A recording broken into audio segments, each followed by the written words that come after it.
Lovely. That's it. Right, so we now need to put this cam chain over that side, get the follower in, get that in place, and then we can put the head on. And let me just get the gasket for the cylinder head. And these are quite nice because they're kind of, you can see, they're kind of like two pieces. I haven't seen that before. Nice though, very nice. Right, I've got the chain.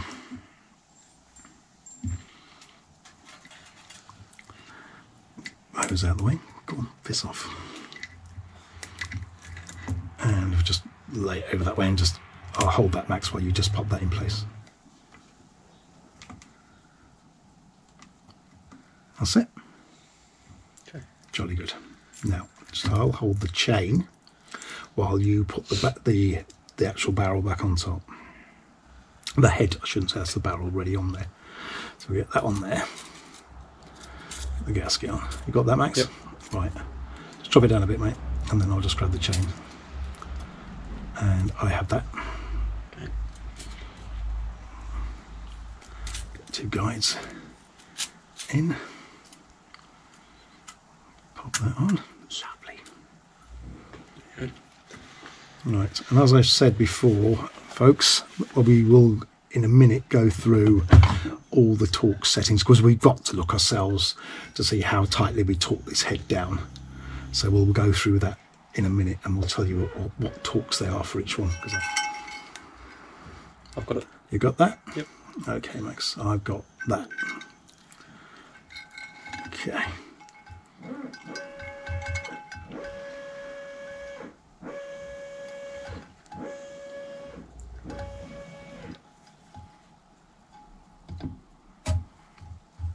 Now I've cleaned all of these, all the surfaces. When I took it apart, I did this yesterday while Max was fishing. So I've cleaned all the surfaces. For God's sake, make sure you clean the surfaces properly.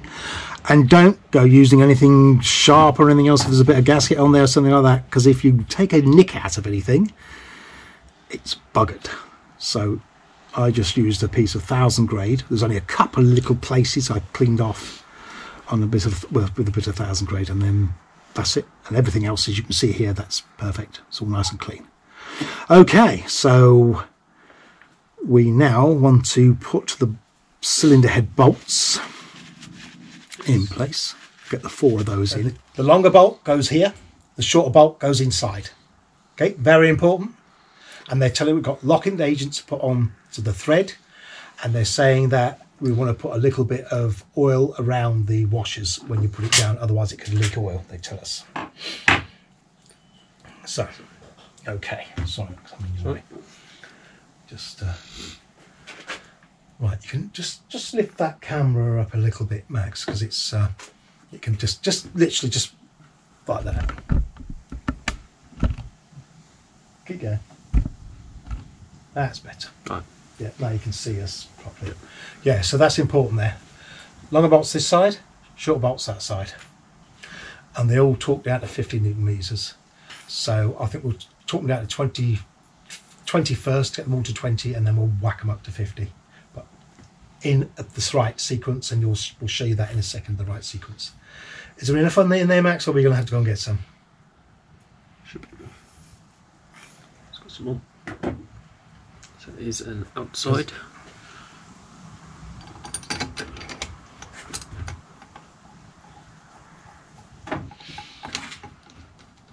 Folks, if you have bought a second-hand bike and you don't know its history and you come to do this, I would say change those washers. Purely for the fact that it could have been apart dozens of times, you wouldn't know. So I would change those washers out.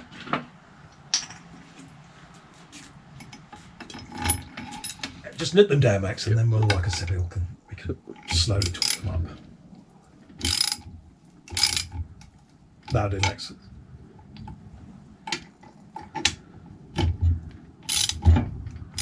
This is one of the most important things we're going to do today, is getting this bit just right. Because we don't want to go winding it all in with one, and then it's not going to like it. folks.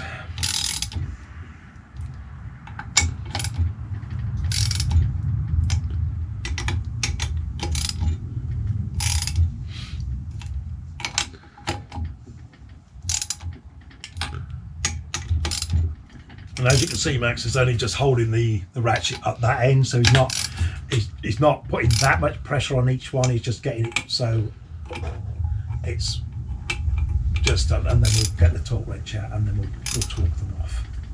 But just do it like that. Don't grab hold. If you've got a big wrench, don't grab hold of the end of it and start pulling it around. You don't want to do that. This is the delicate part of it. This is just getting it nipped up. Right, that's nipped. Right, it's nipped.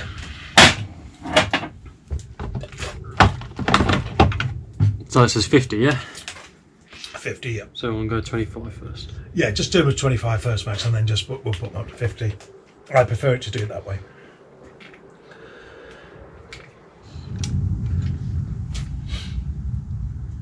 Right, do the other side, Max, until you get to that one. So if you do about a quarter swing on each one, like that, until you hear it click off. So that's that first one off, and that one again, another quarter. Just so that don't do half a turn or anything like that, because you're just not going to give it the right amount. You want it equal pressure, but slowly does it. It's better you take your time than, or just do them up. No, don't just do them up.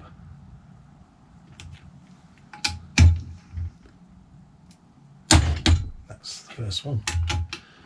So that's at 25 now. Right, Max, whack it up to 50, mate. If that was 100, I would go to 50, then I'd go to 75, and then I'd go to 100.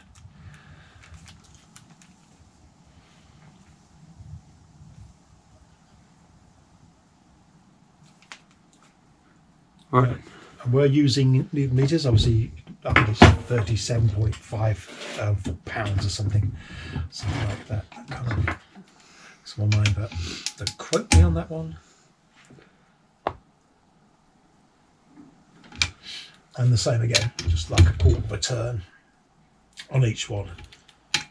Not, I'll just talk until it clicks off, because then you've just ruined the sequence.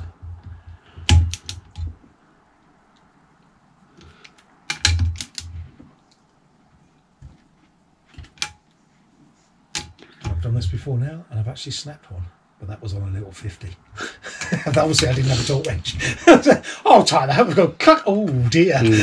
Ooh, that wasn't a good sound. Take it all back part again. Oh. Then you are trying to get the bloody thing out.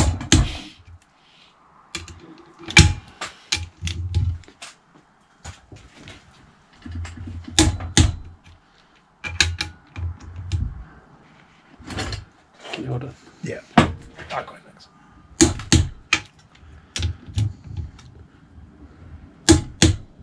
Right. Okay, so that's it. Perfect. So that's the main 4 bolts on there. Now we'll put the 2 bolts here and tighten this one off on here. Does it say? Should do. That will tell us exactly what those are. Right. Okay. We've had to change the torque wrench. We're now using a digital one because my son, the smaller torque wrench, he has left it around his friend's house. So we're going to use this digital one. Right.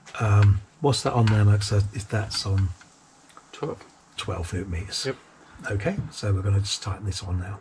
So we've had to use the extension bars and everything just to, because you can't put a normal, let me just grab one and show you. You can't use one of these because you can't physically get it in there.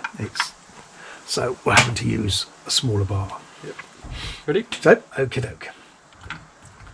How this is going to work, we don't know yet. It's the only thing we're using these digital ones. They twist round when you're moving them around. We're going to do this nice and gently because we... I think up to 12. It's gone up to 10. Right. Just leave it at... Yeah. Mac, because I don't trust it. Yeah. And when we can get the when Tommy gets back today, we can get the other torque wrench. Yep. And I trust that other one, but I don't. This thing, Still. I've never been too au fait. It's all right with big stuff. I'm not that bothered, but with delicate stuff that it really matters that you get it right, I don't trust it. But you can hear it beeping when it's kind of getting to where it should be. Again, I went round to Washbook Fry and I spoke to David, and he's given me the shims that we need for the two of them. So That's a 1.7. yeah. Are they all the same? No, there's two of each. Okay. So there's be 217 and then 1.75. and 175. Okay. So have a look on the envelope. So the one with the little sprocket, that's this side. Yep. So that one is 1.7. that one's thicker than that one. Needs a slightly thinner one. So 1.7. the thicker one will go on that side. Now we do need a proper engine oil now to put these on there. Just put a little bit on the over them, and then drop them in place. So that's the 1.75. This is 1.7. So the smaller one. Yeah. So Which one's to I'm go? going to just do that, just in case it sticks to your finger and goes pop. Yep. And then we're going to the next film is taking the engine back apart. 1.7 this side and a 1.75 that That's side. it. Okay. So now we need the ones for the arse Put the end, buckets on first though. and Bit of oil in there. yeah. What did I do? Have I left the other buckets in there then? What do I do with the other They two? should be in the box. Oh no, they're in the box. Of course we did. Yeah, because we just need to pop the shims back out and then put them on there. Because when we pulled these out from the buckets, the actual shims stayed in there, and we thought it might be magnetic or something. No, it's just the oil holding it in place. Never put them in there because they came out that way and then put them in there like that. No, you put them in there and then put that on top. Do not be tempted to do it the other way around, because if it shifts, you're never going to get it set right. So you'll be taking it all apart. That's it. So if you guys are anywhere around here, obviously in the Cambridgeshire, I recommend Washbook Farm Motocross. Really nice people. We'll be doing a film of Washbook Farm anyway later. But no, they're really nice people. Okay, so that's that bit done. So that's the bucket and shims in place. I'll just have another, so just show you again. As you can see, that's how they are. And when we get the cams in and everything else, we will be putting more oil in there just to make sure everything is nice and oily.